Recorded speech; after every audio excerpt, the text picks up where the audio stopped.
नमस्कार विद्यार्थी मित्रांनो, मी संकेत घोरबाण IITS अकॅडमी पुणे मध्ये आपलं सर्वांचं स्वागत करतो. आज आपण जनरल स्टडीज या विषयाबद्दल डिटेलमध्ये चर्चा करणार आहे. जो विषय आपल्या MPS मध्ये 20 मार्काला आहे, जो विषय आपल्या MPSC मध्ये 20 मार्काला आहे, या विषयाबद्दल आज चर्चा करणार आहे.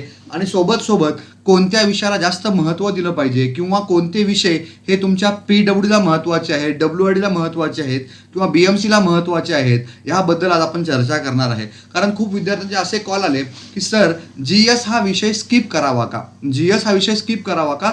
तर माझं उत्तर एकच असतं त्याला मित्रांनो, की GS हा विषय स्किप करायचा नाहीये, कारण हा आपल्या हक्काचा विषय आहे आणि MPSC मध्ये सर्वाधिक जास्त मार्काला असलेला विषय आहे.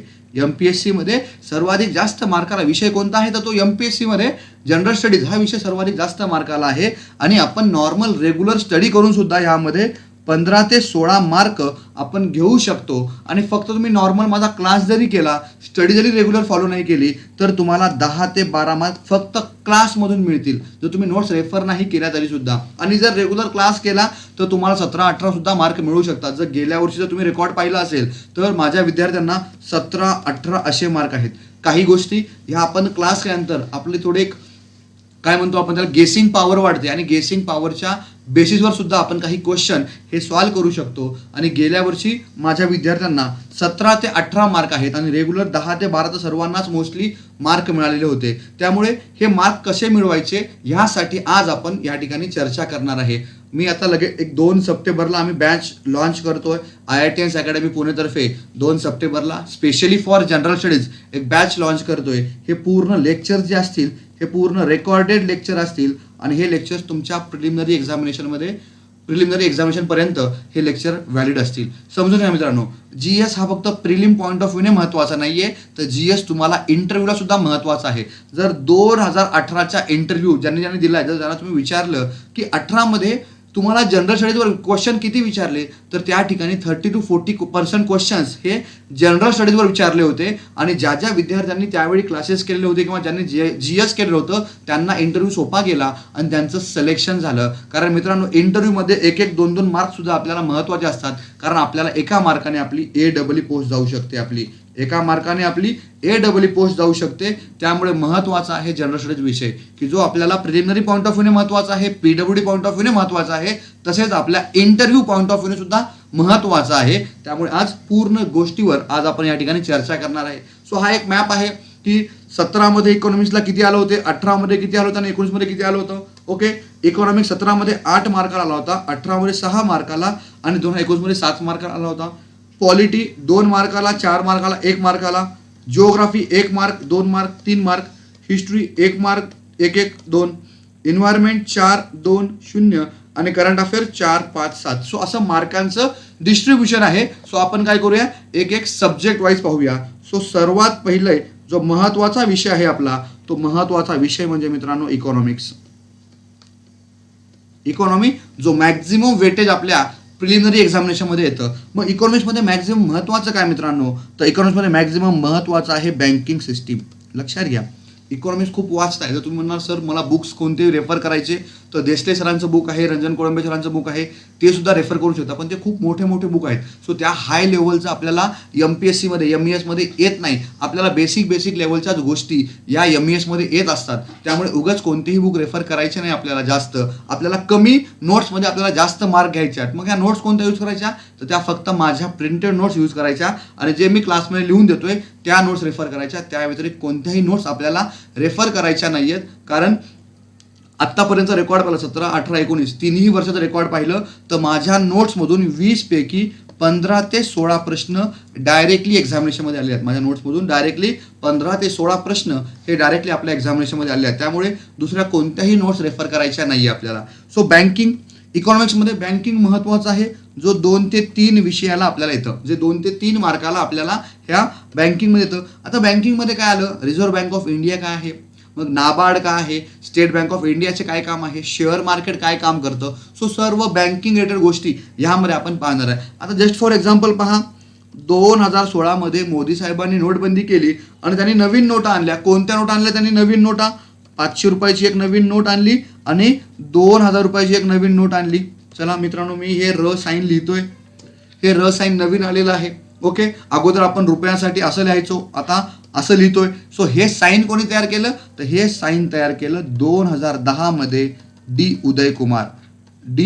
उदय कुमार यांनी हे साईन तयार केलेलं आहे. आणि 2010 पासून आपण रुपयासाठी हे साईन वापरतो. मग मोदी साहेबांनी 500 रुपयाची नोटबंदी केली आणि 1000 रुपयाची नोटबंदी केली आणि त्यांनी नवीन नोटा आणल्या 500 रुपयाच्या आणि 2000 रुपयाच्या.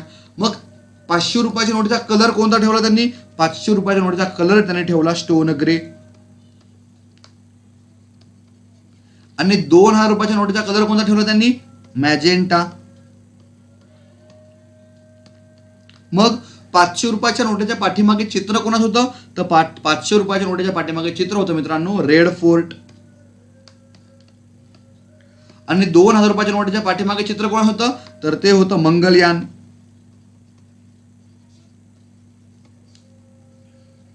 ओके, आता पहा, आता महत्वाच्या गोष्टी काय काय.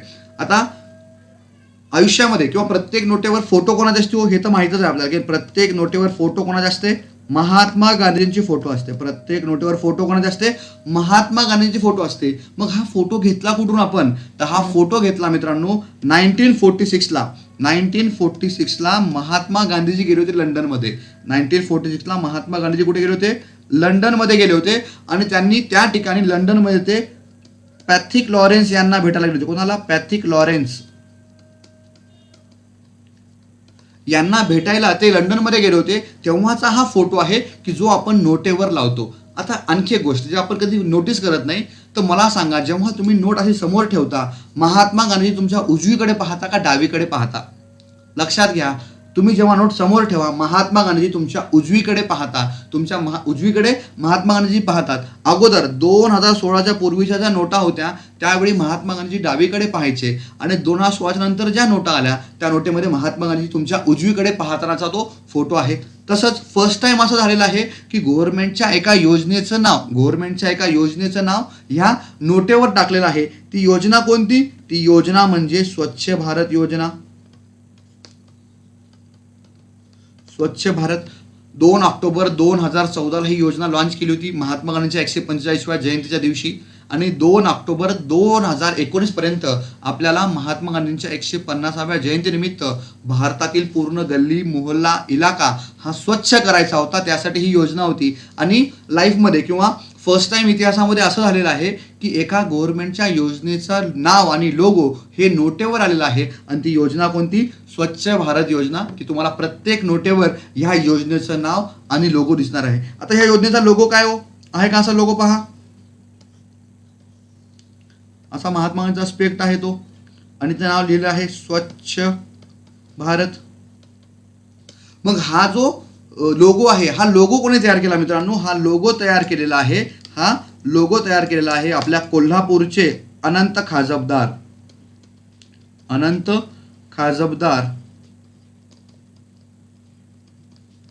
यांनी हा लोगो तयार केला. खाली एक टॅगलाईन आहे. टॅगलाईन काय आहे, एक कदम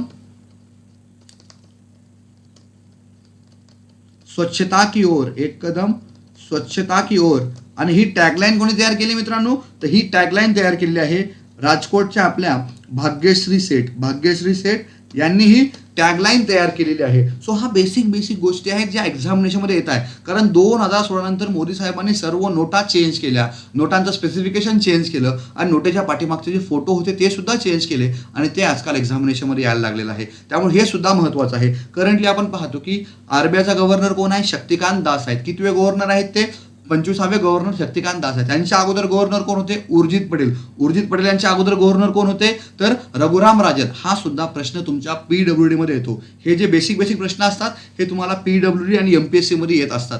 लक्षात घ्या मित्रांनो, आपण जेव्हा शिकत असू जनरल स्टडीज विषय, त्यावेळी मी काय करणार आहे, GS शिकवत असताना की हा प्रश्न कोणत्या PWD मध्ये आला होता, हा प्रश्न कोणत्या वर्षी MPSC ला आला होता, हा प्रश्न कोणत्या वर्षी BMC ला आला होता, हा प्रश्न कोणत्या वर्षी सिडकोला आला होता. म्हणजे मी स्वतः सिव्हिल इंजिनियर आहे, त्यामुळे मला माहित आहे की आपल्या MES मध्ये GS कसं येतं किंवा आपल्या सिव्हिलच्या एक्झामिनेशनमध्ये GS कसं येतं आणि कोणकोणत्या वर्षी कोणकोणते प्रश्न आले होते, त्यामुळे शिकत असताना तुम्हाला ह्या सुद्धा गोष्टी क्लिअर होत जातील की कोणत्या वर्षी कोणता प्रश्न आलेला आहे.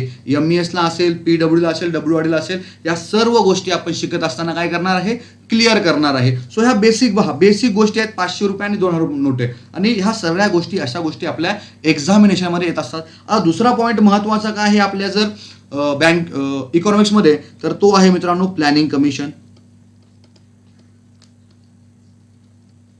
प्लॅनिंग कमिशनवर बघा 2014 मध्ये मोदी साहेब आले आणि त्यांनी प्लॅनिंग कमिशन बंद करून टाकलं आणि प्लॅनिंग कमिशनच्या ऐवजी त्यांनी काय आणलं, नीती आयोग आला, national institute for transforming India.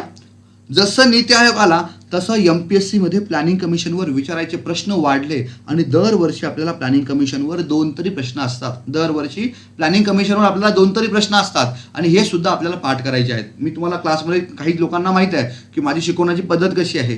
मी शिकवत असतानाच हे सगळे चार्ट पाठ करून घेतो. आपल्याकडे आहेत, आपल्याला माहिती आहे की प्लॅनिंग कमिशनचा खूप मोठा चार्ट आहे, 12 योजना आहेत. त्या 12 योजना कशा पाठ करायच्या, त्याचे प्रतिमान कसे पाठ करायचे. आपण पाहिलं की हे महाचक्र, त्या ॲलनला गाड, ॲलनला धर, या ज्या बेसिक काही टेक्निक असतात त्या पद्धतीने आपण या क्लासमध्ये हे प्लॅनिंग कमिशन वगैरे आपण काय करणार आहे, पाठ करून घेणार आहे. सो बँकिंग आणि प्लॅनिंग कमिशन हे 2 महत्त्वाचे विषय असणार आहेत. त्यानंतर दुसऱ्या गोष्टी आहेत, HDI वगैरे असतो, पण ते काही एवढा जास्त महत्त्वाचा नाही आहे. मॅक्झिमम वेटेज जे देणार आहे आपण बँकिंग. ओके, त्यानंतर बँकिंगचे इन्स्ट्रुमेंट किंवा RBIचे इन्स्ट्रुमेंट काय असतात, CRR काय आहे, रेपो रेट काय आहे, रिव्हर्स रेपो रेट काय आहे, या सर्व बेसिक गोष्टी या पॉलिटीमध्ये आपण काय करणार आहे, क्लिअर करून घेणार आहे. या सर्व बेसिक गोष्टी या इकॉनॉमिक्समध्ये, पॉलिटी म्हटलं मी, इकॉनॉमिक्समध्ये आपण सर्व गोष्टी काय करणार आहे, क्लिअर करून घेणार आहे. आणि हा विषय आपल्याला 7 ते 8 मार्काला जो विषय येतो, ह्या विषयाबद्दल आपण डिटेलमध्ये क्लासमध्ये चर्चा करणार आहे. ओके,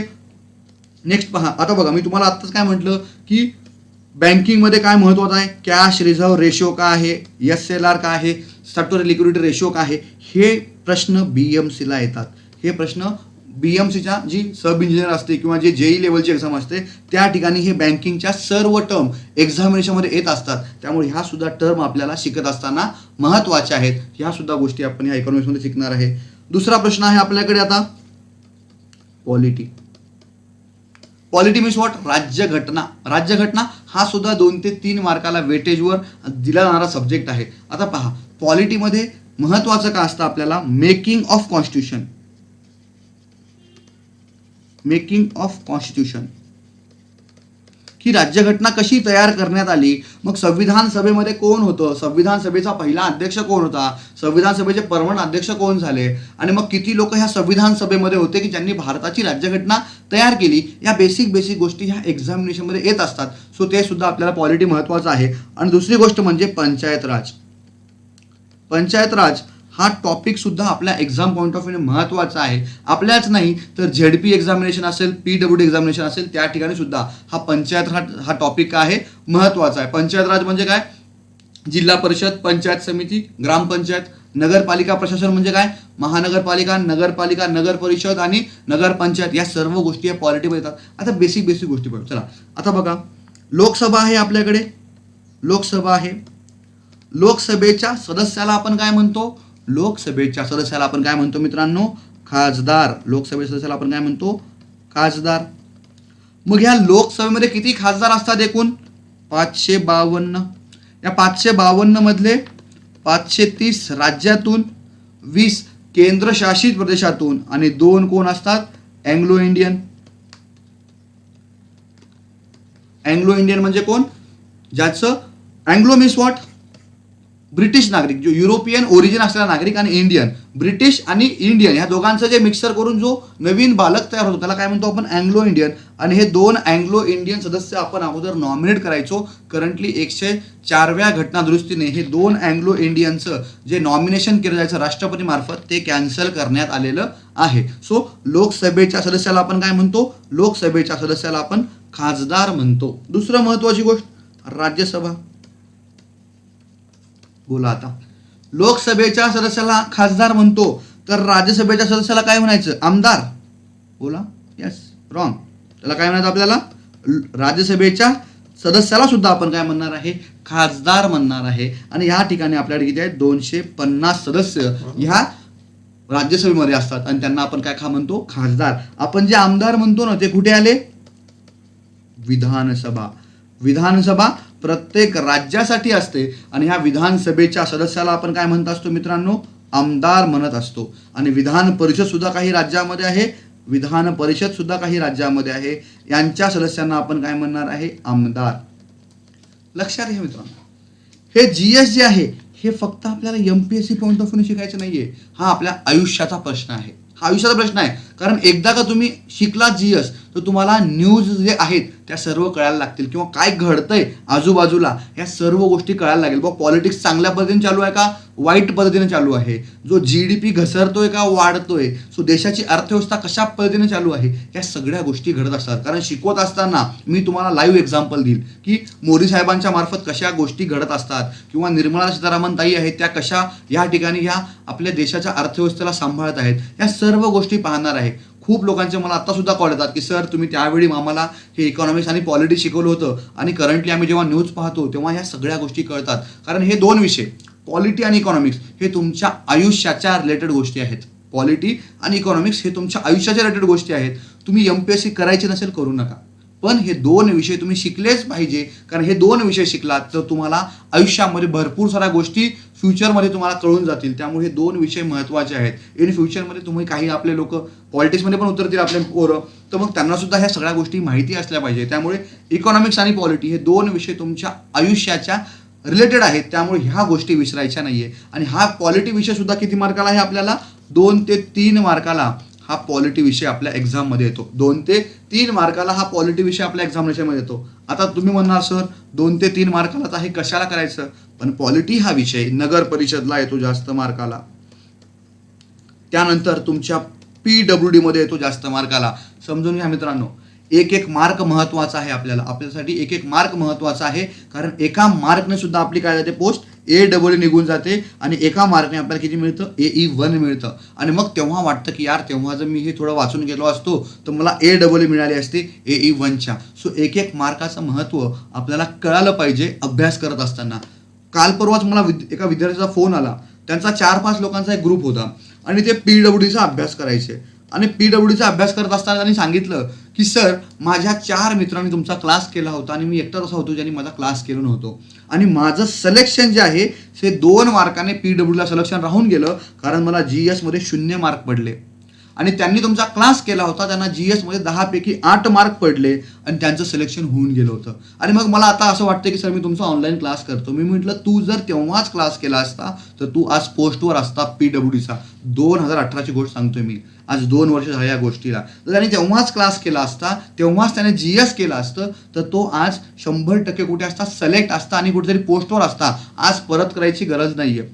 काल परवा एका विद्यार्थ्याचा हा दुसरा एक फोन आला की तो इंटरव्ह्यूला, त्या 2018चा इंटरव्ह्यू होता आणि त्याला 18 मध्ये फक्त 2 ते 3 प्रश्न फक्त त्याला टेक्निकलवर विचारले. बाकी सर्व मुद्रा योजना काय आहे, आमदार काय काम करतो, खासदार काय काम करतो, अशा बेसिक जनरल स्टडीजवरच्या त्याला गोष्टी जास्त विचारल्या. आणि त्यांनी सांगितलं की सर मी GS मला एवढं येईल माहिती नव्हतं, पण मी तुमचा क्लास प्रॉपरली केलेला होता MPSCचा, त्यामुळे त्यांनी जे विचारलं त्यांनी मी सर्व उत्तरं दिलं. आणि त्यांना असं वाटायला लागलं की हा टेक्निकलचा विद्यार्थी असून ह्याला GS मधलं एवढं नॉलेज आहे, त्यांनी सुद्धा मला जास्त मार्क दिलं. त्यामुळे GS हा विषय फक्त प्रिलिम पुरता मर्यादित नाहीये, तर तो आपल्या इंटरव्ह्यूसाठी पण खूप जास्त महत्त्वाचा आहे. कारण इंटरव्ह्यूमध्ये 1 मार्क जरी कमी आला तर तुमची AE1 पासून AEE पासून तुम्ही AE1 वर येऊ शकता. त्यामुळे पॉलिटी हा महत्त्वाचा आहे. पॉलिटीमध्ये आपण राज्यघटना कशी तयार केली हे महत्त्वाचं आहे. पंचायत राज सिस्टीम महत्त्वाची आहे. घटना दुरुस्ती महत्त्वाची आहे. घटना दुरुस्ती अमेंडमेंट सुद्धा आपल्याला काय आहे, महत्वाची गोष्ट आहे. या सुद्धा गोष्टी आपल्याला करायच्या आहेत. आता ह्या सगळं करत असताना कुठून करायचंय, सर्व माझ्या प्रिंटेड नोट्स मधून करायचे. एकानेही दुसरं कोणतंही बुक रेफर करायची गरज नाहीये. तुम्हाला सर्व मी प्रिंटेड नोट्स देतोय. अपडेट केल्यात पूर्ण नोट्स या वर्षी सुद्धा. दरवर्षी नोट्स मी अपडेट करत असतो. या वर्षी सुद्धा मी नोट्स अपडेट केलेले आहेत. सो ह्या अपडेटेड नोट्स म्हणून तुम्हाला रेफर करायचे. तुम्हाला कसे मॅक्झिमम मार्क मिळवून द्यायचे ही जिम्मेदारी माझी. आता आपण पॉलिटीमध्ये तुम्हाला माहित आहे की आपण पॉलिटीमध्ये राज्याची निर्मिती पाहतो, तेव्हा कसं पाहतो आपण, हा ही मनी त्रिमेघा सिमी अरुणा गोवा, मग छत्तीसगड, उत्तराखंड, झारखंड आणि तेलंगणा, हे कशा पद्धतीने पाठ केलं हे तुम्हाला माहित आहे. त्यामुळे ह्या सर्व टेक्निक आपण ह्या पॉलिटीमध्ये सुद्धा काय करणार आहे, यूज करणार आहे आणि त्या पद्धतीने आपण हा पॉलिटी हा विषय सॉल्व्ह करून घेणार आहे. तिसरा विषय राहिला आपला महत्वाचा विषय तो म्हणजे जिओग्राफी. आता मित्रांनो पहा, सर जिओग्राफीमध्ये काय करायचं? जिओग्राफी इंडियन जिओग्राफी करायची का महाराष्ट्राची जिओग्राफी करायची का वर्ल्ड जिओग्राफी करायची? मित्रांनो आपली आहे एमपीएससी. आपली काय आहे? एमपीएससी. त्यामुळे आपण बाकीच्या गोष्टीकडे लक्ष देणारच नाहीये. आणि आपण काय करणार आहे? फक्त आणि फक्त महाराष्ट्राचा भूगोल करणार आहे.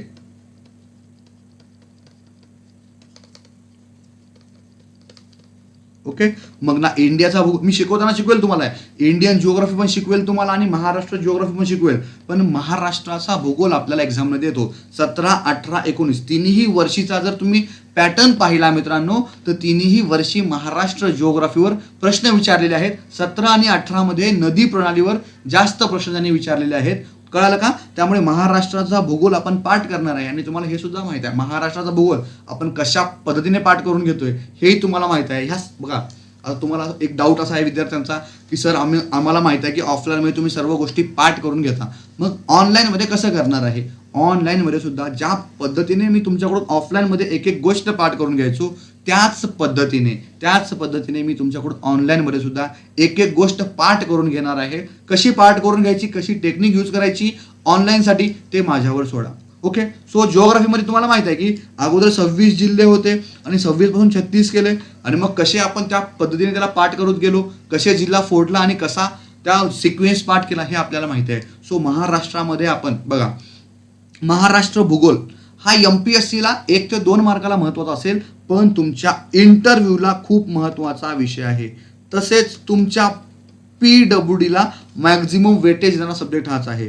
तुमच्या WRD मध्ये सुद्धा हा विषय येत असतो. तसंच करंटली झेडपी येणार आहे, झेडपी मध्ये सुद्धा हा विषय महत्वाचा आहे. सो महाराष्ट्र भूगोल जरी आपल्या एमपीएससी पॉईंट ऑफ व्ह्यूने 1 ते 2 मार्काला असेल, पण तुमच्या इंटरव्ह्यू पॉईंट ऑफ व्ह्यूने महत्वाचा आहे, तुमच्या WRD पॉईंट ऑफ व्ह्यूने महत्वाचा आहे, पीडब्ल्यूडी पॉईंट ऑफ व्ह्यूने महत्वाचा आहे आणि जिल्हा परिषद पॉईंट ऑफ व्ह्यूने सुद्धा हा विषय महत्वाचा आहे. त्यामुळे ह्या विषयाला आपण स्किप करू शकत नाही. आणि आपला मॅक्झिमम फोकस असणार आहे फक्त आणि फक्त महाराष्ट्राचा भूगोल. बाकीच्या गोष्टीकडे आपण जास्त लक्ष द्यायचं नाहीये. बाकीच्या गोष्टीसाठी काय पाठ करून घ्यायचे ते मी नॉर्मलमध्ये तुमच्याकडून क्लासमध्ये पाठ करून घेईल, जे इंडियन जिओग्राफीचं असेल. पण जिओग्राफीमध्ये आपण महाराष्ट्राच्या भूगोलवर जास्त लक्ष देणार आहे. आणि का जास्त लक्ष देणार आहे? कारण हे ऑदर एक्झामला सुद्धा हा महाराष्ट्राचा भूगोल एक्झाममध्ये येत असतो. त्यामुळे हे महत्वाचं आहे. समजून घ्या मित्रांनो. नेहमी लक्षात ठेवायचं, जीएस शिकायचं कोणाकडून? तर ज्याचं सिव्हिल इंजिनिअरिंग झालंय त्याच्याकडून जीएस शिकायचं. का? कारण त्याला माहिती असतं की पीडब्ल्यूला कसा प्रश्न विचारतात, WRDला कसा प्रश्न विचारतात, एमपीएससी मध्ये कसा प्रश्न येतो, इंटरव्ह्यू मध्ये कसा प्रश्न येतो, बीएमसी मध्ये कसा प्रश्न येतो, हे त्याच व्यक्तीला माहित असतं. त्यामुळे मी नेहमी सांगतो, जीएस शिकायचंय तर हे फक्त आणि फक्त सिव्हिल इंजिनिअर कोण शिकायचंय. आणि एक गोष्ट आहे की आपला ॲटिट्यूड थोडा वेगळा असतो. जेव्हा इंजिनियर लोक सोबत असतात तेव्हा त्यांचा ॲटिट्यूड वेगळा असतो. त्यामुळे शिकत असताना सुद्धा आपण त्या ॲटिट्यूडने शिकलं पाहिजे. जीएस हा फक्त शिकण्याचा विषय नाही, तर आपल्यामध्ये आयुष्यामध्ये खूप जास्त गोष्टी आत्मसात करण्याचा विषय आहे. जीएस शिकायचा नाहीये तर जीएसने आपलं आयुष्य चांगलं करून घ्यायचे, आपल्यामध्ये एक चांगला ॲटिट्यूड भरून घ्यायचा आहे आणि चांगल्या पद्धतीने आपल्याला ॲज अ ह्युमन बिईंग म्हणून आपल्याला डेव्हलप व्हायचं आहे. त्यामुळे या सर्व गोष्टी जीएस शिकत असताना या महत्त्वाच्या आहेत. त्यामुळे फक्त जीएस शिकायचं म्हणून तुम्ही क्लास नाही लावायचा, तर आयुष्यामध्ये माझ्या डेव्हलपमेंटमध्ये किंवा माझ्या पर्सनल डेव्हलपमेंटमध्ये काहीतरी ग्रोथ झाली पाहिजे, यासाठी मला जीएस शिकायचा आहे. आणि तो शिकायचा कोणाकडून? फक्त आणि फक्त सिव्हिल इंजिनिअरकडून. कारण तो तुम्हाला अदर एक्झाममध्ये काय काय येणार आहे त्या सुद्धा गोष्टी डिटेलमध्ये सांगू शकणार आहे. कळालं? सो जिओग्राफीमध्ये आपण मॅक्झिमम बाकीच्या गोष्टी लक्ष करायचं नाही. आपण फक्त आणि फक्त महाराष्ट्र जिओग्राफीकडे लक्ष द्यायचं आहे. आणि प्रत्येक जिल्हा बघा, मी महाराष्ट्र जिओग्राफीमध्ये तुम्हाला शिकवतो काय? मी प्रत्येक जिल्हा वाईज शिकवतो की नगर जिल्हा असेल तर नगर जिल्ह्याची खासियत काय आहे, किंवा नगर जिल्हा हा सर्वात मोठा महाराष्ट्राचा सर्वात मोठा एरिया वाईज जिल्हा आहे. तसंच नांदेड जिल्हा आहे आणि यवतमाळ जिल्हा आहे. या दोन्हीही जिल्ह्यामध्ये काय आहे? सर्वाधिक जास्त तालुके आहेत. म्हणजे आपण शिकत असताना जे 36 जिल्हे आहेत महाराष्ट्रामध्ये जे 36 जिल्हे आहेत, या प्रत्येक जिल्ह्याचं स्पेसिफिकेशन पाठ करून घेणार आहे की प्रत्येक जिल्ह्याची खासियत काय. की म्हैसमाळ आहे जो औरंगाबादला काय आहे, तो थंड हवेचं ठिकाण आहे. ओके. हिमरू मशरू शाली आहेत, कुठे आहेत? औरंगाबादमध्ये आहेत. सो ह्या प्रत्येक जिल्ह्याची खासियत काय ते पाठ करून घेणार आहे. का? कारण हे इंटरव्ह्यूला महत्वाचं आहे, सोबत तुम्हाला एमपीएससी प्रिलिमिनरीमध्ये महत्वाचं आहे आणि अदर एक्झामला पण महत्वाचं आहे. सो ह्या सुद्धा गोष्टी आपल्याला ह्या प्रत्येक 36 जिल्ह्याच्या सर्व गोष्टी डिटेलमध्ये आपण पाठ करून घेणार आहे. प्रत्येक जिल्हा वाईज आपण या ठिकाणी पाठ करून घेणार आहे. दुसरा विषय आला 4 नंबरचा, तो म्हणजे इतिहास, हिस्ट्री. सर आता हिस्ट्रीमध्ये काय करायचं? Ancient India, medieval India, okay, Indian history, Maharashtrian history, काय केलं पाहिजे समजून घ्या. मी इथे सुद्धा तेच बोलतोय. MPSC आहे तर इथे काय महत्वाचं आपल्याला? महाराष्ट्राचा इतिहास.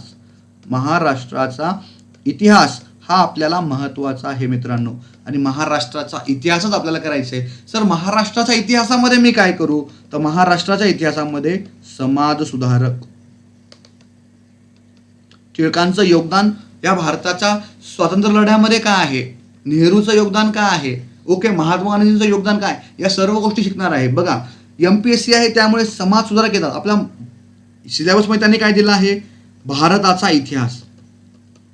ओके, त्यांनी देताना सुद्धा आपल्याला काय दिलं आहे? भारताचा इतिहास हे सिलेबसमध्ये दिलेला आहे. पण ते भारताच्या इतिहासामध्ये प्रश्न कसा विचारायचा माहिती आहे काय? जो महाराष्ट्राचा समाज सुधारक आहे, जो महाराष्ट्राचा समाज सुधारक आहे आणि जो भारताच्या इतिहासामध्ये कनेक्ट करू शकतो, कोण आहे? आपले टिळक, आगरकर, गोखले, रानडे हे आहेत महाराष्ट्राचे, पण ते भारताच्या इतिहासामध्ये सुद्धा त्यांचं योगदान आहे. त्यामुळे आपण अभ्यास करताना समाज सुधारक पाठच करायचे. क्लास प्रत्येक एक समाज सुधारक. तुम्हाला माहिती आहे आत्तापर्यंतचा इतिहास पाहिला 1 ते 2 मार्काला इतिहास येतो. 1 ते 2 मार्काला इतिहास येतो आणि दोन्ही वेळा किंवा तिन्ही वेळा जे प्रश्न विचारलेत ते मॅक्झिमम समाज सुधारकावर प्रश्न आहेत आणि तिन्ही वेळा जर तुम्ही प्रश्न पाहिले तर समाज सुधारकावर आहे. समाज सुधारक मी किती पेजमध्ये काढलेत? फक्त 12 पेजमध्ये मी पूर्ण समाज सुधारक काढलेले आहेत डिटेलमध्ये, की जे एक्झाम पॉईंट ऑफ व्ह्यूने महत्त्वाचं आहे. सो हे 12 पेज जर समाज सुधारकाचे तुम्ही पाठ केले मित्रांनो तर तुमचे समाज सुधारक जर एकदा पाठ झाले मग तुमचा इंटरव्ह्यू असू दे का MES असू दे, सो तुम्हाला हे 100% मिळतात. 17, 18, 19 गेल्या वर्षी विद्यार्थ्यांनी तर हिस्ट्री वाचलं सुद्धा नाही. ते म्हटले की सर तुम्ही 1-2 मार्काला आहे त्यामुळे तुम्ही जेवढं शिकवलं ते फक्त ऐकलं होतं. एक्झाममध्ये गेलो, तुम्ही जे बोललात, ज्या टोनमध्ये बोललात, ज्या पद्धतीने तुम्ही पाठ करून घेतलं, ऑटोमॅटिक त्या काही गोष्टी तिथे आम्हाला आठवल्या आणि ती आम्ही आन्सर टिक करून आलो. त्यामुळे इतिहास आणि भूगोल तुम्हाला वाचायचं नाही, वाचू नका, पण प्रॉपर क्लास करा. तुमच्याकडून मी क्लासमध्ये ह्या सगळ्या गोष्टी पाठ करून घेऊ. सो समाज सुधारक हे 1 ते 2 मार्कला येतं. बाकीच्या गोष्टीकडे आपण लक्ष देणार नाही. शिकवताना मी तुम्हाला सर्व गोष्टी डिटेलमध्ये शिकवेल. शिकवत असताना या सर्व गोष्टी डिटेलमध्ये शिकवणार आहे. पण मॅक्झिमम वेटेज आपलं महाराष्ट्राच्या इतिहासामध्ये महाराष्ट्राचे जे समाज सुधारक आहेत की ज्यांचं महाराष्ट्रासाठी पण योगदान आहे आणि भारतासाठी पण योगदान आहे, तो महाराष्ट्राचा इतिहास आपण पाहणार आहे. मग मित्रांनो बघा, इतिहास हा विषय PWDला येत नाही, WRDला येत नाही, ZPला येत नाही किंवा तुमच्या BMCला येत नाही. हा विषय कुठेही एवढ्या जास्त मार्काला येत नसतो किंवा इंटरव्ह्यूमध्ये सुद्धा प्रश्न येत नाहीत. सो मॅक्झिमम 1 ते 2 मार्काला आहे, पण 1 ते 2 मार्क सुद्धा आपल्याला सोडायचे नाही आहेत. त्यामुळे आपण समाज सुधारक हे क्लासमध्ये पाठ करून घेऊया. तुम्हाला माहित आहे कसं पाठ करतो? रानडे निफाड ड. रानडेचा जन्म कुठे झाला? निफाडमध्ये, नाशिकमध्ये. ह्या गोष्टी आहेत, या काही टेक्निक असतात, या पाठ करून घ्यायच्या. या टेक्निकने तुमच्याकडून सर्व गोष्टी मी काय करणार आहे? पाठ करून घेणार आहे. त्यामुळे ह्या टेक्निक्सचं माझ्यावर सोडा. हिस्ट्री सुद्धा 1 ते 2 मार्काला जो विषय आहे तो आपण सोडणार नाहीये. नेक्स्ट विषय आहे मित्रांनो एन्व्हायरमेंट. नेक्स्ट विषय कोणता आहे आपला? एन्व्हायरमेंट. बघा 19 मध्ये यावर एक सुद्धा प्रश्न आला नव्हता. 17 मध्ये 4 प्रश्न आले होते. 17 मध्येच त्यांनी 4 प्रश्न विचारले, पण 19 मध्ये त्यांनी एक सुद्धा प्रश्न विचारला नाही. सो 20 मध्ये काय होऊ शकतं? एक तर विचारू शकतील किंवा विचारू शकणार नाहीत. सो एन्व्हायरमेंट सुद्धा माझ्याकडे 30 पेजमध्ये तुम्हाला नोट्स दिलेले आहेत. मी वाचाय वाटलं वाचा, नका वाचू. जे क्लासमध्ये शिकवते ते पाठ करून जा किंवा जे क्लासमध्ये शिकवलंय, जे बोललंय ते फक्त कानावर प्रॉपरली ऐकून जा. एन्व्हायरमेंटचे जे काही 2-4 मार्क आहेत ते मिळून जातील. एन्व्हायरमेंटमध्ये महत्त्वाचं काय असतं मित्रांनो? एन्व्हायरमेंटमध्ये सर्वात महत्त्वाचा ओझोन, त्यानंतर तुमचा ग्रीन हाऊस गॅस इफेक्ट. बघा मित्रांनो, आपण जे काही शिकवतो ते फक्त MPSC पॉईंट ऑफ व्ह्यूने शिकवतो, पण तुम्हाला ते SSCला कामाला येतं, IASला कामाला येतं. गेल्या वर्षी मी काही IAS लेवलला शिकवत नाही, मी फक्त MPSC लेवलला शिकवतो. गेल्या वर्षी 8 प्रश्न या जनरल स्टडीजचे IASला आले होते. IAS एक्झामिनेशनला 8 प्रश्न हे GSचे आले होते आणि 8च्या 8 प्रश्न हे माझ्या नोट्समधले आहेत. SSC सुद्धा तुम्ही काढून बघितलं तर SSC मध्ये सुद्धा सर्व प्रश्न हे आपल्या नोट्समधलेच मिळतील. कारण मी नेहमी सांगतो की माझा फक्त एकदा MPSC वाला क्लास करा तुम्ही.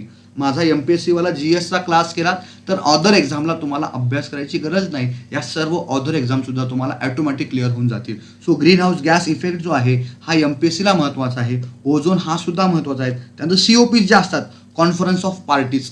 कॉन्फरन्स ऑफ पार्टीज कुठे झाल्या, क्योटो प्रोटोकॉल काय आहे, किंवा ग्रीन हाऊस गॅसमुळे काय होतंय, किंवा किती पर्सेंटेज CO2 ह्या आपल्या पृथ्वीवर आहे आणि त्यामुळे काय होतं. तसंच ट्रोपोस्फिअर, स्ट्रॅटोस्फिअर, मिझोस्फिअर, एक्झोस्फिअर, आयनोस्फिअर या सुद्धा गोष्टी, एक गोष्टी ह्या इन्व्हायरमेंटमध्ये मी तुमच्याकडून पाठ करून घेणार आहे. त्या सुद्धा गोष्टी महत्त्वाच्या आहेत. बघा 17 मध्ये 4ला आला होता प्रश्न आणि 19 मध्ये 0 मार्क आला.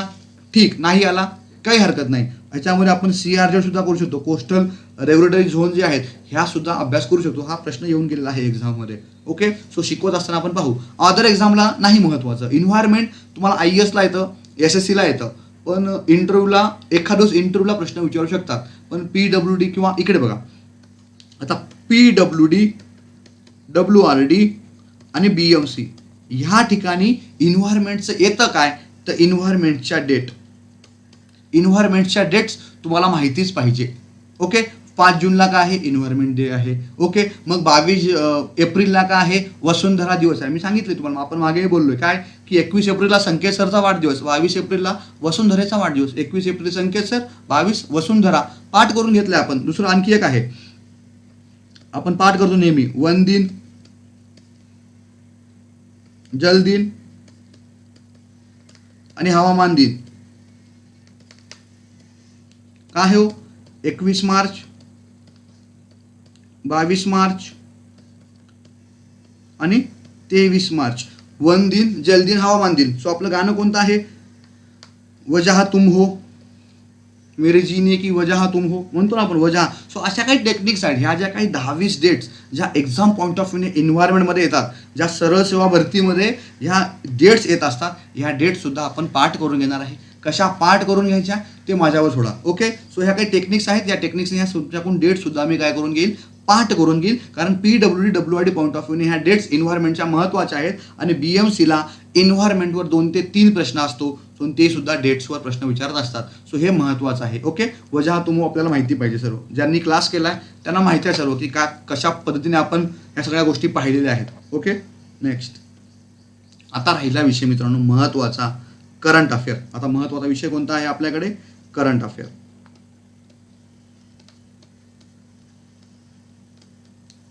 महत्त्वाचा विषय कोणता आहे आपल्याकडे, करंट अफेअर, जो मॅक्झिमम आपल्याला एक्झाममध्ये मॅक्झिमम मार्काला येतो. सो तो सुद्धा आपल्याला काय करायचा आहे, करंट अफेअर पाठ करून जायचा आहे आपल्याला. ओके, आता बघा करंट अफेअर 17 मध्ये 4 मार्क, मग 6 मार्क, मग 7 मार्क. सो करंट अफेअर्सचं वेटेज जे आहे मित्रांनो वाढत गेलेलं आहे. करंट अफेअर्सचं वेटेज वाढत गेलंय. आता खूप विद्यार्थ्यांचे फोन येतात की सर करंट अफेअर करायचं कसं. आता जस्ट बघा, आता 1 नोव्हेंबरची एक्झाम जी आहे आपली ही पोस्टपोन झालेली आहे. सर किती पोस्टपोन होईल, 1 ते 2 महिने पोस्टपोन होईल, त्यावेळेस जास्त पोस्टपोन होणार नाहीये. त्यामुळे आपण अभ्यास करत राहा. आता काय होतं पोरांचे, सर लॉकडाऊनमुळे अभ्यास होत नाही. हा आपला गोड गैरसमज आहे. लॉकडाऊनमध्ये सुद्धा अभ्यास होऊ शकतो. सुरुवातीला 10-15 दिवस ठीक आहे बाबा, ओके 10-15 दिवस आपण काय केलं, आराम केला, मोबाईलमध्ये टाइमपास केला, व्हॉट्सअपला टाइमपास केला. पण आता टाइमपास करायची वेळ नाही आहे. मी हे सुद्धा सांगतोय पोरांना की हा लॉकडाऊन जो आहे ह्याचा पॉझिटिव्ह फायदा घ्या. या लॉकडाऊनचा पॉझिटिव्ह फायदा घ्या. असा विचार करा की देवाने मला जास्त अभ्यास करण्यासाठी वेळ दिलेला आहे. की मे बी माझ्या नशिबामध्ये AE1 असेल, पण देवाने सांगितलं की तू AE1 नाही, तू AEE झाला पाहिजे आणि ह्यासाठी देवाने मला मॅक्झिमम वेळ दिलाय. असा विचार करा. लॉकडाऊनमुळे झालं काय, खूप लोकांना बोर व्हायला लागलं. एकच गोष्ट सांगतो ऐका, मी तुम्हाला आत्तापासून 7-8 घंटे अभ्यास करा म्हणतच नाहीये. काय म्हणतोय मी, फक्त काय करा, सुरुवातीला रोजचं 2 तास अभ्यास करा, 2 दिवसांनी काय करा त्याचं 4 तास करा, 8 दिवसांनी त्याचं 6 तास करा. जसं तुम्ही अभ्यास करत जाणार तुमचा अभ्यासामधली आवड वाढत जाते आणि तुमचा जो स्टडीमधला स्टॅमिना आहे तो वाढत जातो. आता काय होतं, आपण एकदाच बसतो आणि 6 तास बसायचा प्रयत्न करतो आणि ते होत नाही. मी 6 तास बसा म्हणतच नाही, मी फक्त सुरुवातीला 2 तास बसा म्हणतोय. आणि हळूहळू तुमचा स्टॅमिना वाढवत चला. ॲटोमॅटिक जशी तुमच्या अभ्यासामध्ये गोडी वाढत जाईल, तुमचा अभ्यास करण्याचा स्टॅमिना हा सुद्धा काय होऊन जाईल, वाढत जाईल. त्यामुळे सुरुवातीला थोडं अभ्यास करायला सुरुवात करा. आता कोणते विषय करायचे, तर इझीवाले विषय घ्या. मी आताच म्हणत नाही तुम्हाला हार्ड विषय घ्या. आता एखादा व्यक्ती बसतो आणि सुरुवातीला 6 तास अभ्यास करतो आणि कोणता करतो, स्ट्रक्चर. नाही ना बाबा, एकदा तू 6 तास बसणार, त्यात तू स्ट्रक्चर करणार. आता माझ्यासारखा विद्यार्थी असेल तर डोक्यावरून जाईल निघून स्ट्रक्चर सगळं. सो बेसिक काय, मी सुरुवातीचे 2 तास काय करेल, एखादा GSचा विषय करेल किंवा बिल्डिंग मटेरियल कन्स्ट्रक्शन करेल किंवा सर्वे करेल. कळाल का? अशा बेसिक बेसिक गोष्टी करायच्या सुरुवातीला 2 तास. मग आवड निर्माण झाली, हायवे घ्या, सर्वे घ्या आणि मग 4 तास सुरू करा. जसं एकदा तुम्ही त्या सिव्हिलमध्ये गेलात, मग स्टॅमिना वाढवा आणि मग स्ट्रक्चर घ्या. काहीही प्रॉब्लेम नाही आहे. कळाल का? सो असा अभ्यास करायचा आहे. सो लॉकडाऊनचा इफेक्ट हा निगेटिव्ह घेतला नाही पाहिजे आपल्या अंगावर. तर लॉकडाऊनमुळे आपल्याला पॉझिटिव्ह फायदा आपल्याला झाला पाहिजे. लॉकडाऊनमुळे आपल्याला पॉझिटिव्ह फायदा झाला पाहिजे ह्याचा सर्वांनी विचार करायचा आहे. आता करंट अफेअर जो आहे मित्रांनो, ते 4 मार्क, 6 मार्क आणि 7 मार्कला एक्झामिनेशनमध्ये येतं. तर काय करायचं पहा, 1 नोव्हेंबरला समजा एक्झाम आहे. जस्ट इमॅजिन 1 नोव्हेंबरला एक्झाम आहे. तर ह्या 1 नोव्हेंबरच्या मागे 3 महिने, 1 नोव्हेंबरच्या मागचे 3 महिने म्हणजे काय, सप्टेंबर किंवा August, September, October, August, September, October ह्या 3 महिन्याचं करंट अफेअरला मॅक्झिमम वेटेज द्यायचं. या 3 महिन्याच्या करंट अफेअरला तुम्ही काय करणार आहे, मॅक्झिमम वेटेज देणार आहे. आणि मग मागचे 3 महिने, मे, जून, जुलै, मे, जून, जुलै ह्याला तुम्ही काय करायचं आहे, मीडियम वेटेज द्यायचं आहे. ह्याला तुम्ही काय करायचं, मीडियम वेटेज द्यायचं. WRD वाले जे कंटिन्युअसली मला फोन करताय की सर करंट अफेअर वाचू का, नाही, एक्झामची डेट येऊ द्या. एक्झामच्या डेटच्या मागचा 6 महिन्याचंच करंट अफेअर करायचं. ती MPSC असू दे का PWD असू दे, WRD असू दे. कळालं? आणि ह्या 6 महिन्यामध्ये मॅक्झिमम वेटेज कोणाला द्यायचं, तर मॅक्झिमम वेटेज हे एक्झामच्या डेटच्या मागचे 3 महिन्याला मॅक्झिमम वेटेज, त्याच्या मागे 3 महिने ह्याला मीडियम वेटेज द्यायचं आहे. आता पहा मित्रांनो, मी तुम्हाला काय म्हटलं की MPSC आहे, महाराष्ट्रावर फोकस द्यायचा. पण करंट अफेअरच्या बाबतीमध्ये हे थोडं रॉंग घडतंय. करंट अफेअरमध्ये तुम्ही लक्ष कुठं द्यायचंय, एक म्हणजे इंटरनॅशनल लेवल. इंटरनॅशनल लेवलचे करंट अफेअर तुम्हाला 2 प्रश्न असतील. नॅशनल लेवलवर प्रश्न असतील तुम्हाला मित्रांनो 3 तरी प्रश्न हे नॅशनल लेवलचे प्रश्न असतील करंट अफेअरच्या बाबतीमध्ये. आणि महाराष्ट्रावर आपल्या महाराष्ट्रावर तुम्हाला 1 ते 2 प्रश्न करंट अफेअरवर विचारले जातील. सो करंट अफेअरमध्ये मॅक्झिमम वेटेज कोणाला द्यायचे आपल्याला, इंटरनॅशनल आणि नॅशनलवर करंट अफेअरमध्ये लक्ष द्यायचे. मी प्रत्येक महिन्याला आपल्या टेलिग्राम चॅनलवर मी आपले करंट अफेअर्सचे प्रत्येक महिन्याला सेंड करत असतो. तेच रेफर करायचं, त्या व्यतिरिक्त काही करायची गरज नाही.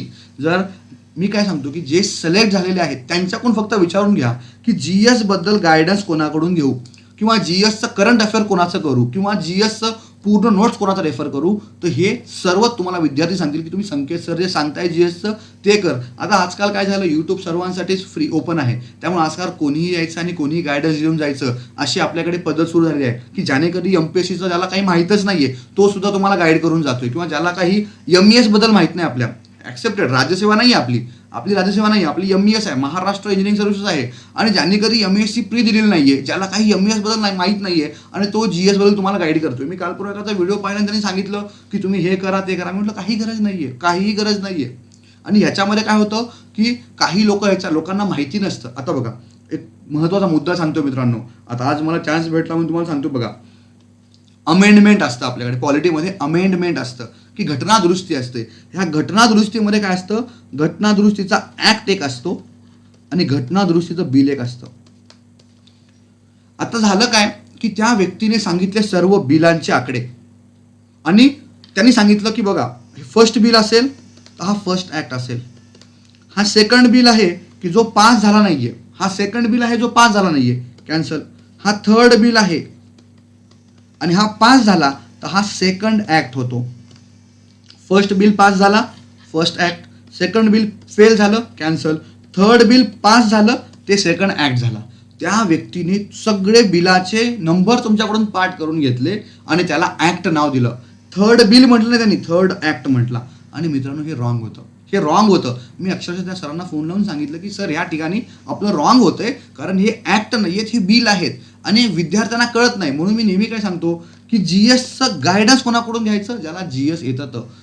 तुम्ही जर म्हणणार संकेत सर आम्हाला स्ट्रक्चरबद्दल गाईड करा, नाही ना. जर माझं स्ट्रक्चर स्ट्रॉंग असेल तर मी तुम्हाला गाईड करेल. माझं स्ट्रक्चर स्ट्रॉंग नाहीये, मी तुम्हाला का गाईड करेल. सो आपलं ह्या ठिकाणी चुकतंय मित्रांनो. आपल्याला हे कळत नाहीये की आपण गायडन्स कोणाकडून घ्यावं. त्यामुळे महत्त्वाचं आहे की तुम्ही गायडन्स कोणाकडून घेता हे आपल्याला महत्त्वाचं आहे. त्यामुळे अशी गडबड करायची नाहीये. तुम्ही ऑदर बाबत कोणाच्याही रेफर करा, पण GSच्या बाबतीमध्ये जर काही डाऊट असेल तर 100% तुम्ही मला कॉल करा किंवा मला मेसेज करा, मी तुमचा डाऊट क्लिअर करेल. पण काहीतरी कोणत्याही नोट्स वापरून तुम्ही काहीही अभ्यास करू नये, कारण तुमचा एक एक मार्क माझ्यासाठी महत्त्वाचा आहे. कारण म्हणजे खूप विद्यार्थी मी गेल्यावर सुद्धा पाहिले की ज्यांनी म्हणजे मित्र मित्र होते असे की ज्यांना वाटायला लागलं की GS काही गरज नाही, विदाऊट GS मी पास होऊ शकतो. नाही मित्रांनो, विदाऊट GS तुम्ही कधीही MPSC प्रिलिम पास होऊ शकणार नाही. तुम्हाला GS हा लागणारच आहे प्रत्येक पॅटर्नमध्ये. कारण GS काय करतो बघा, GS तुम्हाला तुमच्या त्या रेषेपर्यंत घेऊन जातो की तुम्हाला सिलेक्शन करू घालतो. जर GS नाही केलं तर तुम्ही इथेच मागे अडकून राहता. कळालं? त्यामुळे GS महत्त्वाचं आहे. करंट अफेअर बघा, लक्षात घ्या.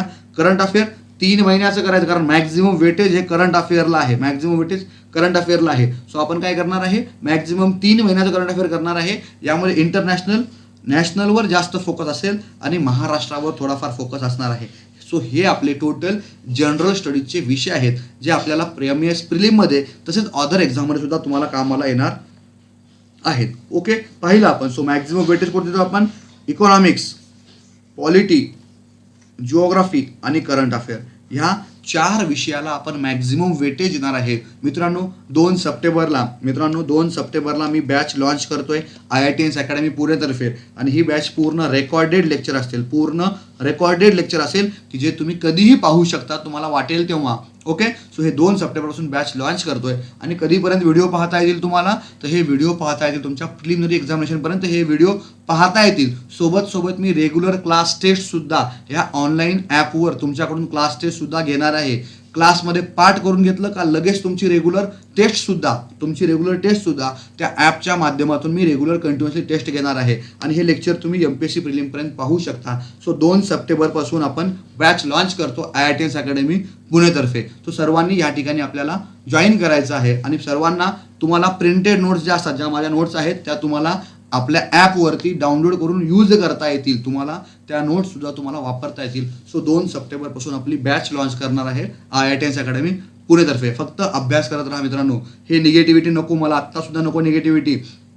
तुमच्यासारखा मी सुद्धा होतो. सुरुवातीला घरी आलो 10-15 दिवस मला बोर झालं, पण असं वाटायला लागलं की काय घरी किती दिवस तरी आपण आराम करणार. आणि मग मी स्वतः अभ्यास करायला सुरुवात केली. 2 तास, 3 तास, 4 तास, जसा वेळ जात गेला माझा अभ्यासाचा स्टॅमिना वाढत गेला. आणि मी रोज करंटली 6 तास, 8 तास, आत्तासुद्धा लॉकडाऊनमध्ये सुद्धा मी अभ्यास करत होतो. त्यामुळे लॉकडाऊनचा उपयोग आपल्याला चांगल्या पद्धतीनेच घ्यायचा आहे. त्यामुळे अभ्यास करा, स्टे मोटिवेटेड. मी आहे 100%. क्लासच्या मध्ये आपण काही चर्चा करणार असो, मोटिवेशन असेल, ह्या सर्व गोष्टी क्लासमध्ये तुम्हाला मी देत राहील. फक्त आपलं मेन एम काय की आपण प्रॉपर क्लास केला पाहिजे. ओके, भेटूया आपण उद्या. चला ठीक आहे, बाय बाय.